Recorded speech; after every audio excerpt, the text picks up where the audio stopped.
All right. All right, we're on the air. I'm hanging with my buddy, Kostya Kimlat. He lives currently in Orlando, Florida. Spanish word for? Best place on earth. No, T-shirts sold here. And anyway, you're originally from? Kiev, Ukraine. Kiev, Ukraine. You can't tell because of the accent. He's been here since he was 9 years old, and he has learned a whole lot about the way we do things over here in the U.S. versus the way in the Ukraine. Yeah. You remember from when you were a little kid? It was the Soviet Union back then, so it was even more different than it is now. Do you have visions of your family waiting in line to get groceries and toilet paper? Oh, yeah, absolutely. Milk and bread specifically, because it was Milk like and rationed. bread. So I remember getting up and standing in line when I was like 7 years old to get 1 gallon of milk per family, 1 loaf of bread. Yeah, it was crazy times. And so that's what makes me feel grateful for America and being able to have so much here and to create so much. So you come to the U.S.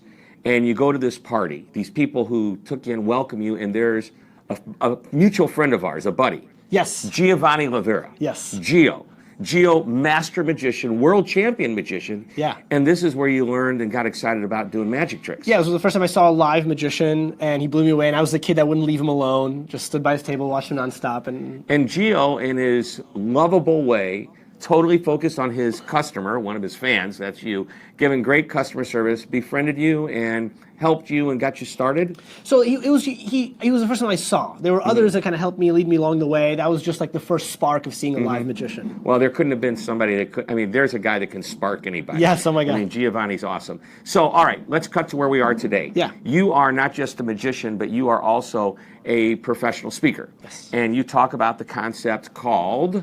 Think like a magician. Think like a magician.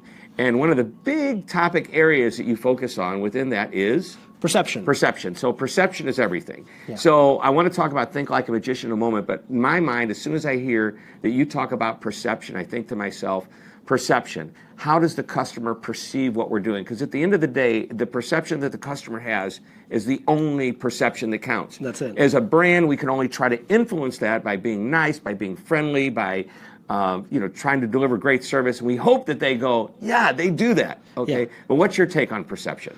Well, I think it starts off with the fact that people believe that everyone sees the world the same way they do. So the first part about that perception, first mistake. is acknowledging that your perception is just your own point of view, and realizing that everyone who comes in and interacts with your business is going to see something differently.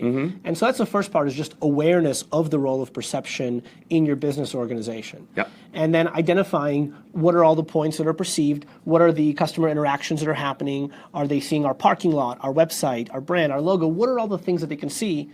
And only once you acknowledge and identify can then you go in and start tweaking those perceptions, whatever they may be. Right, so a couple things are coming to mind. Number one, lots of stats and facts prove that executives and leaders of companies think that they have great customer service, and then they go and ask the customers only to find out not so good. Yeah. Meaning the perception is misaligned. Yep. Okay. Second thing that comes to mind, and I've talked about this for years and years, I read a book back in the mid-1980s, back when you were just born, Kostya, right? Yeah. And the book was titled, actually you were about 2 years old, the book was titled Moments of Truth by Jan Carlson. Okay. Jan Carlson ran Scandinavian Airlines, and he had this thought that if the passenger's sitting in a seat and the tray table's broken, they might perceive that perhaps the landing gear won't work either.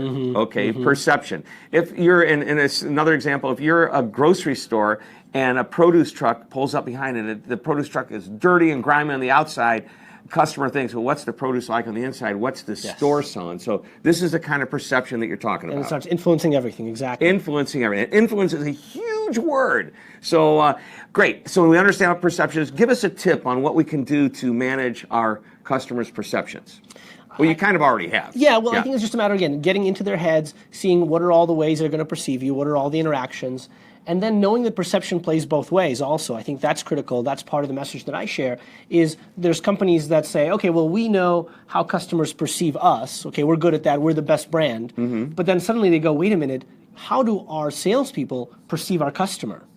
And in some cases, you may realize that your salespeople may look down on your customer, or they may not care about the customer. Yeah, that's even worse. Exactly. So then, I think one may be worse. It doesn't matter. They're both really bad. And because perception plays both ways, it's important not just to think about how are we perceived, but how are we perceiving others? How are we perceiving the marketplace? And on an individual level, how are our salespeople perceiving our customers? Great. So let's shift to think like a magician, because you are a magician. And you, by the way, are an amazing magician. I have watched you perform. We hung out last night, and I mean, you are dizzying me. Is that a verb? Yeah, dizzying. we'll go with it. Me with some amazing magic, sleight of hand. You're awesome. You fooled Penn and Teller. I did. Okay, that's right. If you look on YouTube, and what's the name of the show? It's Fool Us. It's Fool Us. Penn and Teller's Fool Us, and we will find you. Yeah, if you search "magician makes Penn mad," you'll see how Penn picks up a chair and threatens me, and they get angry because I did a trick that they had known and they had done themselves, but I did it in a different way that they didn't know. And so you can messed with and you messed with Penn's head. That's awesome. right. Yeah, and watch out, that guy's working out. So I mean, you saw he's trimmed down. He was scary. He was strong like it was bull. Actually, it really was scary because as I'm performing, I'm just trying to finish my card trick, and here he is picking up a chair and threatening me. Because he knows what's coming. He knows you've nailed him. Yes. And so it was just a bizarre moment. So, I love it. All right, but back to business. Yeah. Think like a magician. How does somebody in business think like a magician? Is that?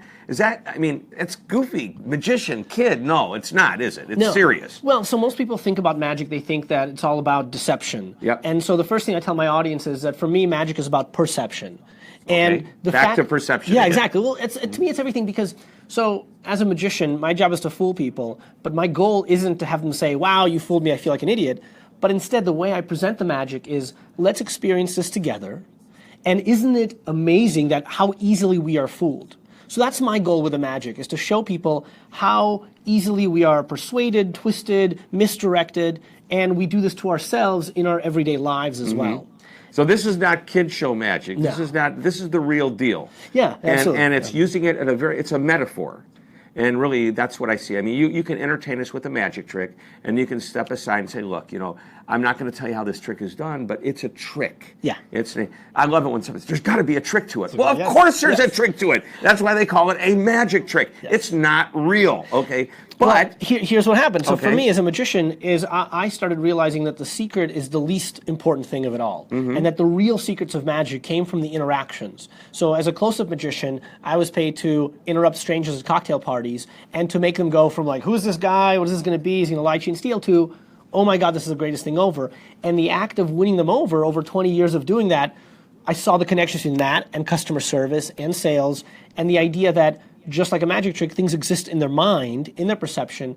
And as a magician, I don't really change the reality of things. I don't bend the laws of physics, but I'm changing your perception of things. So that really made the connection for me between magic and the world of business. And not only that, I think what you're talking about when you walk up to strangers and you say, hey, do you want to see a card trick? Let me interrupt your very important conversation.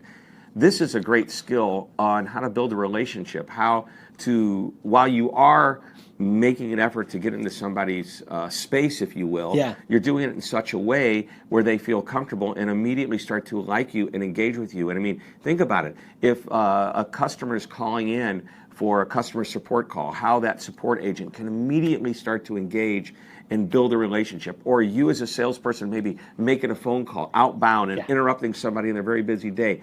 What do you say? How do you react? What's the tone of your voice? Yeah, the voice, the tone, everything, the words, everything goes. Here's the best part, is as a close-up magician, and it is when I'm working, is I get to work with 20, 30 groups in one event, and each one of those groups is an opportunity to practice. So I tell servers or anyone who's making phone calls, every one of those is an opportunity to try something new and to change one word or change a phrase. And nuance. Yeah, and then so it's like we are lucky in that there's a laboratory in which we can experiment and try new things and learn from there. Yeah. So let's take it beyond sales, beyond customer service. Let's just talk about leaders who engage with their employees, how important this skill is as well.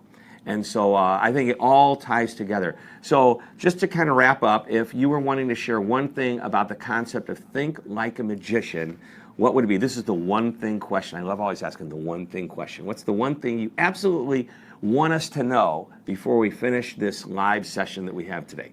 Okay, so the one thing I would share is my favorite part of my speech with audiences, and I talk about method and effect. And those are the two sides to a magic trick. And the method is the hard work that we do, but that the audience never sees. The effect, that's how the trick works.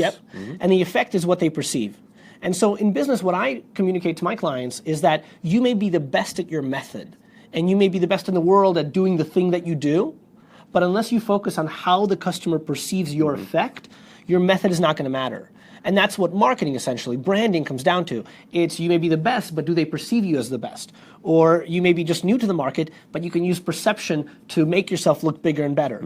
So, it works both ways. And so what I teach my clients is, you're perfect at your methods. I'm not here to change your methods. I'm here to help you focus on your effects and how you're seen and how you're perceived. Yep. Perceived by the customer, perceived by the people you work with, By your your employees, market, your market, everybody. So, excellent, outstanding. How do we find out more about you? So you can go to thinklikeamagician.com. Imagine that. Thinklikeamagician.com. That's as easy as it gets. Yeah. All right, my buddy Kostya Kimlat, thanks for watching, everybody. Shep Hyken here reminding you to always be amazing. Yes. Awesome, man.